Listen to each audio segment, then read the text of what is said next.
It's time to take a ride on the Steelers Afternoon Drive with our co-hosts, Alan Saunders and Zachary Smith.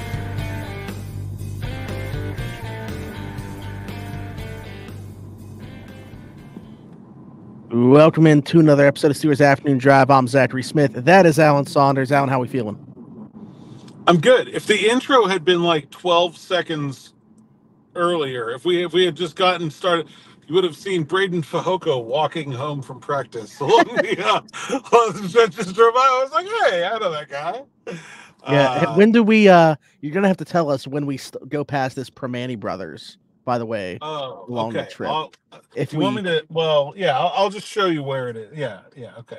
Yeah. Okay, all right. Yeah, good to have Big Goose back in the locker room. I enjoy my conversations with Braden. He told me that he injured his pec. He's been healthy for a couple weeks. And he said he was really getting on his wife's nerves with the number of like home improvement projects he was attempting and things like that. So it seems like the whole Fehoko family is happy he's back. That's very good. Very good. Yeah, throwing a lot of meats on the smoker and doing a lot of cooking and stuff like that. So, but good that he's back to football. Happy to see that. Hey, let's go straight to the injury report today because I think Braden Fehoko might play this week. Okay, all right. That's what I was going to bring up. That's where I always like to start if there is something that kind of pops off the page to me. Obviously, he's not listed on the injury report here, but it'll be certainly interesting to see if he gets a helmet. The DNPs today: Nick Herbig, Zach Frazier, Cam Hayward with rest. That's kind of status quo. DeShon Elliott with a back popping up here on the injury report from carrying the team, obviously, with a back injury. And Roman Wilson hamstring. And this is a re-aggravation yet again of the hamstring. Alan, you tweeted out about this when it happened. And your Twitter exploded based off that one post. Yeah, so let's talk about the other stuff before we get to Roman Wilson here. I saw DeShon Elliott in the locker room. Despite the carrying the team on his back, I think he looked fine. Keanu Benton, I did not see. But with Mont Adams going on the injured reserve earlier this week, I mean, it already kind of looked like Fehoko might want to include Fehoko. They don't have an extra defensive lineman, so I mean, they're not going to go into a game with 5. Right, and so it would be Benton, Hayward, and Ogunjobi. That second group, you got Dean Lowry, you got Isaiah Loudermilk. I would think Fehoko would be in that second group no matter what. And now Benton, LP today, I don't know, how serious it may or may not be, but just the fact that he's limited, certainly not going to want to go into a game shorthanded at defensive line. With that scenario, and they don't have a backup nose tackle on the 53. Cam Hayward would have to play out of position, if Benton were unable to play. And so I think you are going to see Fehoko with a helmet this week. Wow. I mean, that's a quick turnaround, but if that's going to happen, at least it's somebody that's obviously been familiar with the organization over the last couple of seasons to get him back in there and be able to catch up to speed pretty quickly. Yeah, spent all last year on the roster, and so like you say, at least it's not some rando guy off the street like they had to do last year with Eric Rowe. A little bit better situation here. Sure. You mentioned Keanu Benton. That's a calf injury that he's dealing with. That was the LP. Cordero Patterson still limited with the ankle, and then Tyler Mitakevich coming back to practice with a hamstring injury, remains on IR. They'll have 21 days to activate him. Not with him returning to practice. So I'm not going to see him this week, but maybe. You would think post bye, right? He'd have a shot. Yeah, I would think probably. Yeah, and then KZ full practice. I expect him to play. Dante Jackson was back at practice today. I expect him to play. And Dylan Cook full practice today. I think you will see 60 come off the injured reserve this week and get back into the lineup. There we go. A little bit of insurance there at the offensive tackle spot, which we've been talking about. Good to get him working back. Primarily at right tackle, which is interesting to me. I would not consider that like his better position. I think he's better at left tackle. So a little interesting that he's been working on the right side. Some Broderick Jones insurance over there. Possible. It's possible. I mean, they save that for me. It's an obvious statement to say they feel better about what they're getting from Dan Moore on the left side than Broderick Jones on the right side right now. So facts. Yeah. Yes. So If you were choosing between those two, I guess give him the insurance over there. All right, so today, Thursday, Coordinators Day. You even mentioned right before, not a ton necessarily to take away from. Well, do we want to talk about Roman Wilson before we get into the coordinators? You want? Oh wait, yeah, I forgot that we never even. I brought it up, but you wanted to go through the rest of the injury report. Sorry, yeah, we didn't actually talk about Roman Wilson within that. Yeah, Twitter's on fire because Roman Wilson hamstring injury again. Yeah, aggravated the hamstring injury in practice yesterday. Did not practice today. I would be very surprised if he plays this week. Mike Tomlin was already sort of almost dismissive about Wilson's participation before the injury, and so before he injured it again, and now this. So yeah, I would say that you're probably looking at no Roman Wilson this week and another week of Brandon Johnson coming up from the practice squad, and then maybe. I mean, I don't know the extent of the injury in terms of like how long he's expected to be out, but I mean, it wouldn't really surprise me if you see Ben Skoranek back on the other side of the bye and Wilson not getting a helmet for a while, like unless something else happens. Yeah, the re-aggravation, like when we've seen that in the past, of course, we don't know. Like this injury could vary to so many degrees, but when we've seen guys re-aggravate it in the past, obviously they end up missing more time than the first. Like, look at what happened with Pat Freiermuth last year. Like that, there's obviously a situation where Russ with the calf. I mean, yeah. So who knows? These soft tissue things are just so annoying. I feel bad for him, but man, this has been super frustrating. Obviously for the fan base, but you think about Roman first and foremost too. The dude wants to be out there. So yeah, it's starting to feel more and more like it's a totally lost season at this point. And I don't know. I've said my piece on the wide receiver room, but I think that you weren't getting much from Roman regardless. I didn't expect much from him, but I think that definitely heightens the urgency, at least for me, to get somebody in here.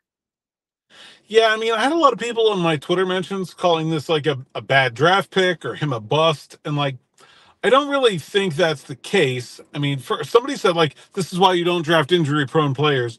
Yes, the very injury-prone Roman Wilson, who never missed a game at Michigan, notably, always has been so injury-prone that he, like stuff happens, man. I mean, it doesn't make it a bad draft pick, doesn't make him a bust. Lots of guys get injured. That doesn't. I mean, it's unfortunate, and I think there are some questions about the Steelers. Oh, we're gonna have a fire truck go by here, so okay, cool. That was quiet. The Steelers,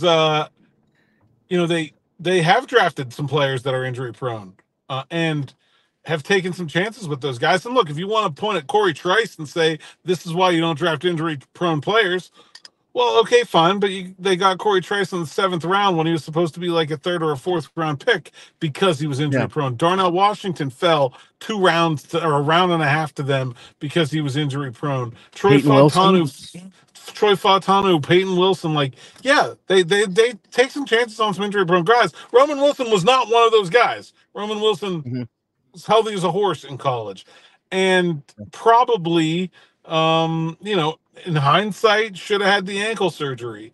And like I always and I had been saying for a long time on here that like the expectations for Roman Wilson this year were out of whack anyway. This was always going to be a guy that was going to be a very small part of what this team was doing this season, even if he'd been healthy. So I'm with you. I don't think it really changes a lot if this does end up being a totally washed season for him. Maybe it I do think that sort of some of the argument for the kind of player that they might want to acquire that I laid out on Morning Rush, what was that, yesterday? Like maybe that takes away from some of that in a little bit where like you don't want to acquire a player that is going to shut out your 3rd round draft pick from being able to participate if he proves himself ready to participate. But at this point, I'm not sure how much you should be banking on him being able to participate either.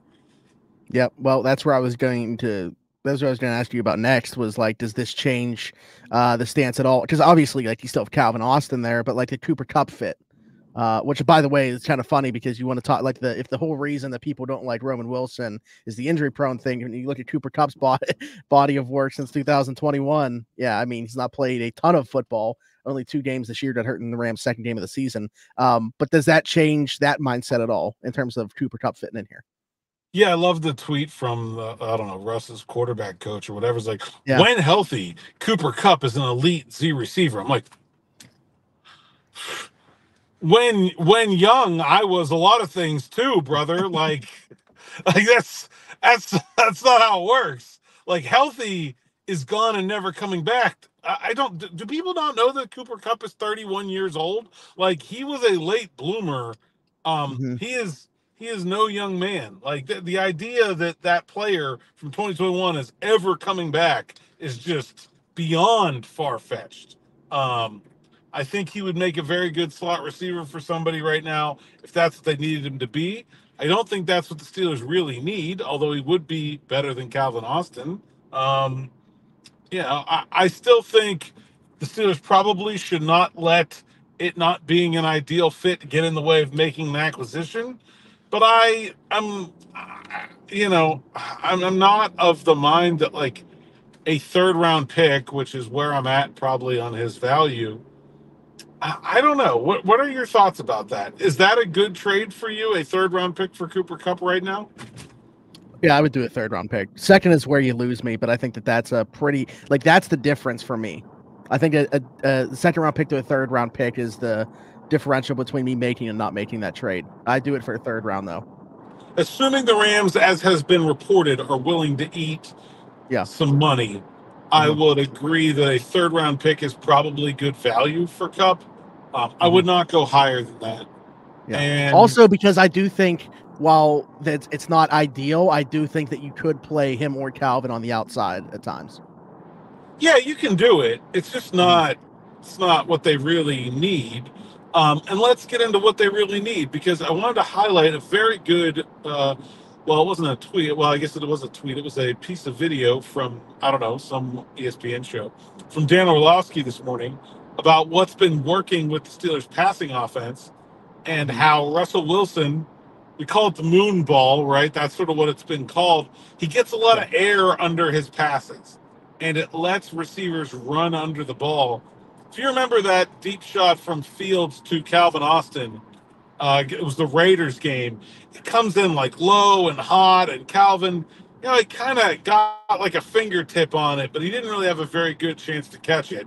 And then if you compare that pass to what Russell Wilson was doing against the Jets, and you can see where, especially the one to Freiermuth, he's just able to run right underneath it, put one hand out and make the catch.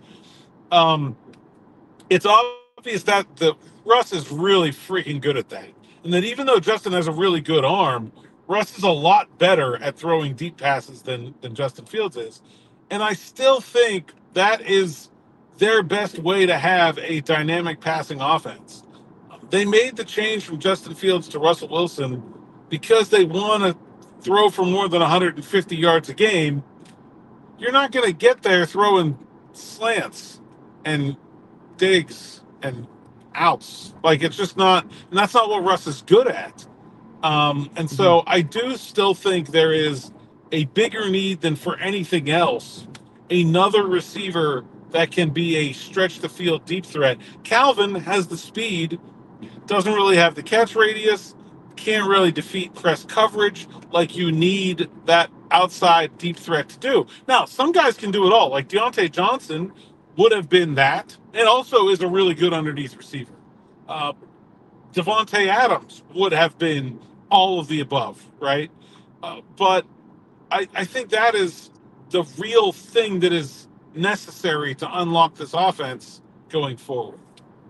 Let me ask you if you would be willing to do this then. I'm curious what the comments say. Would you be willing to trade Calvin Austin with a lesser pick in a Cooper Kupp trade and also get Mike Williams? Yeah, heck yeah. Okay. Or Roman Wilson. Yeah, okay. Trade one of those two in a Cooper Kupp trade to give a lesser, like, instead of a third, it now becomes like Calvin Austin and a fifth and then they can get Mike Williams for a 7th, yes, I think that makes the team significantly better at wide receiver. Yeah. I don't know. I started to think about that, and I don't know that the Rams would have interest in that. Like, I don't know. I think the Jets one makes sense. Like, that could happen. I feel like for sure with Mike Williams. I'm still befuddled that the Jets trade has not yet happened. Regardless of what else they want to, even if they want to get Cooper Kupp too, even if they want to get, and I don't think we've talked enough about Jacoby Myers. I don't even know if he's available, but is the best possible option out there at this point. And Darius Slayton, I don't know what the Giants are doing, but I mean, he should be available as well. I don't know if he is, but I brought up Jacoby Myers to you yesterday, but I've been talking to somebody about it. Like, I texted Nick Faribaugh, friend of the show, was like, "Hey, do you think that he'd be available even though they already traded Devontae Adams, or you think that's a no-go?" And we were talking about it to let people in behind the scenes a little bit. I've created graphics already for potential players the Steelers could trade for. Jacoby Myers is one of them. So if it goes down, I'm gonna have a graphic right away for it. Okay. The other thing is, I'm not like none of. I know the Rams called the Steelers about Cooper Kupp, but I'm not getting anything from Steelers people about conversations they're having about anybody right now. It's very quiet from a Pittsburgh reporting perspective. Yeah, well, that's interesting. Sorry, I was trying to jump around there for a little bit, and we kind of glossed over this, but now I want to come back to this. Art Smith, you said there was something today that you wanted to talk about from that conversation. There wasn't a whole lot to take away from Coordinators Day, but there was something with Art.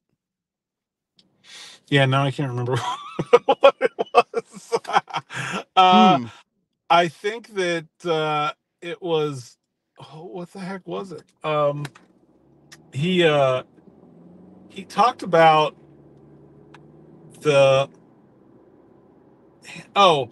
Well, I mean, I think one of the things that is interesting about this offense in general is that it's gotten better as games have gone on all year, really. And I think I keep getting the sense that this team is not very satisfied with that performance. Art didn't really come out and say that, but he kind of hinted around it about like different things that could be better. And it did. Remember how I said yesterday, like everything was sunshine and roses and rainbows and unicorns, and Art was not that. I mean, certainly wasn't upset, but like I think that you really did get the sense that this is a guy that believes this offense could be a lot better than even it was last week. And I think that's telling. Yeah, I mean, that's kind of been the sentiment surrounding that performance, right? Was like there's still so much meat left on the bone. Like, scoring 37 points is great, but they had 2 possessions where they settled for 3 inside the 5. Like, I think that there still certainly is a lot of room for improvement there. That's why, like yesterday, I was like, please don't take this as a slight. I think that he played well, but I thought to some degree we were kind of overrating Russell Wilson's performance as a fan base. Not saying that you were. But as a fan base, I think that we were to a degree, because I think he could play a lot better and will play a lot better as we go through the season here, and he continues to get more reps. Speaking of Russell Wilson, he spoke today. He never really says anything that's worthy of talking about on here. Also, Najee Harris talked today. Was there anything to bring up from those 2 conversations? Not from the conversations. Okay. Like I asked Najee what they've done better to be better earlier in the year, and he literally said practice about 47 times. Thank you, Najee. I had no idea you were practicing. But I have a question for you. So Russell Wilson had the Coors Light call, right, that we talked about, and he was asked about it today. He says, is there any meaning behind it or anything like that? And he said, no, not really. But my question is, do you think Russell Wilson drinks Coors Light? Oh. Right? Man. I mean, do I even 2 years in Denver? It's almost. I do not drink Coors Light. I was in Denver for 24 hours and I had one. Do we know for a fact Russell Wilson even drinks alcohol? Like, Russ does not strike me as a beer guy, even if he does drink alcohol, right? Like, if you were to put Russell Wilson on a drink, like, it is not beer. I think he's a wine guy.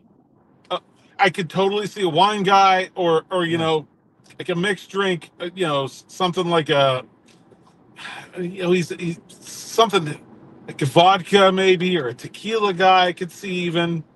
Yeah. But well, if he's a tequila guy, and if it was beer, I would think something craft.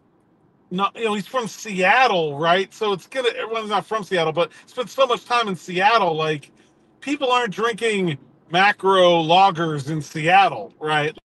Yeah. It's not the vibe there. I would think he's at least had one, but I cannot imagine Russell Wilson walking to a bar and ordering a Coors Light. I'm sure to try to ingrain himself in Denver probably at some point, but that's not a drink of choice. That is very low on his this is what I'm picking list. And yeah, I think wine. He probably has bottles on bottles in his house. He probably has his own winery. It's like a Mario Lemieux level wine cellar. I could totally see that. Okay, so from there, who is the Steelers player most likely to order a Coors Light?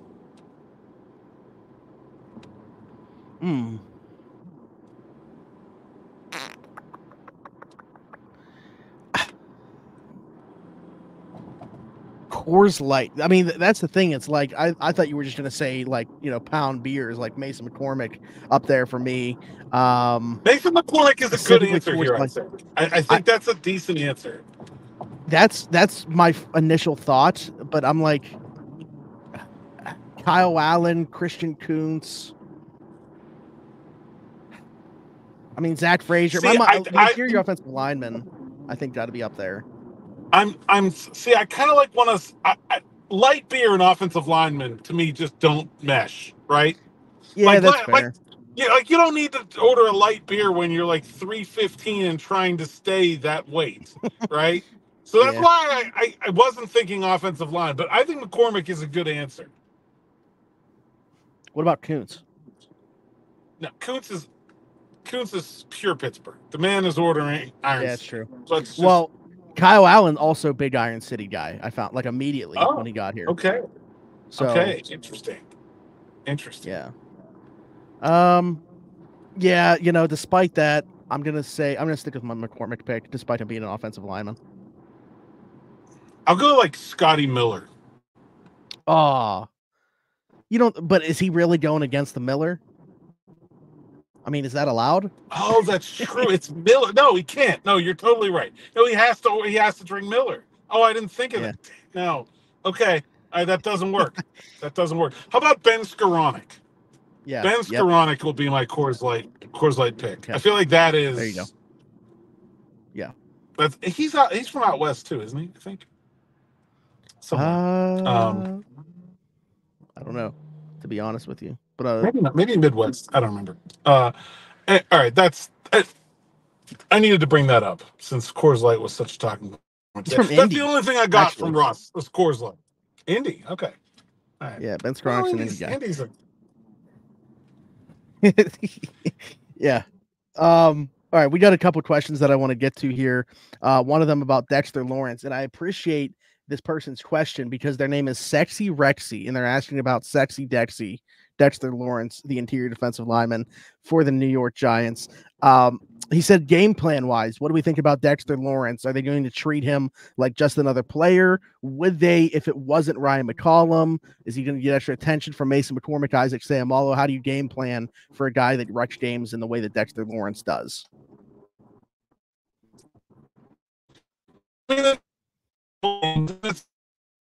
Defensive scheme, the Giants play a 3-4 front.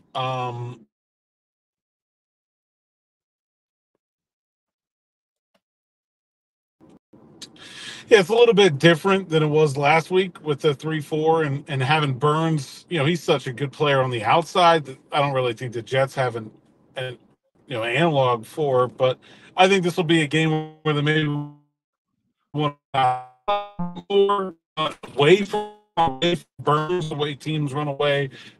Watt, but I don't think they have to do anything crazy to protect Ryan McCollum that they didn't already do last week. Okay. Yeah, I mean, that's I guess that's kind of where I was thinking as well.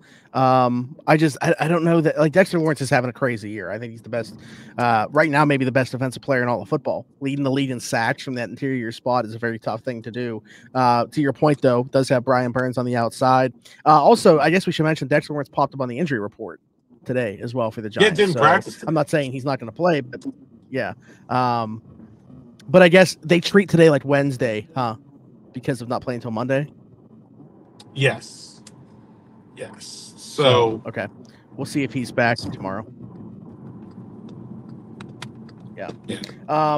All right, and then the last thing that we wanted to get to from John Dad Papa, longtime supporter of this show, of course, as about Pat Freiermuth's utilization, basically saying that he was essentially thinking he was going to be the wide receiver too. That was kind of widely talked about. How do we feel like he's been utilized within this offense so far, and could that change now as we continue to go on with a Russell Wilson-led offense?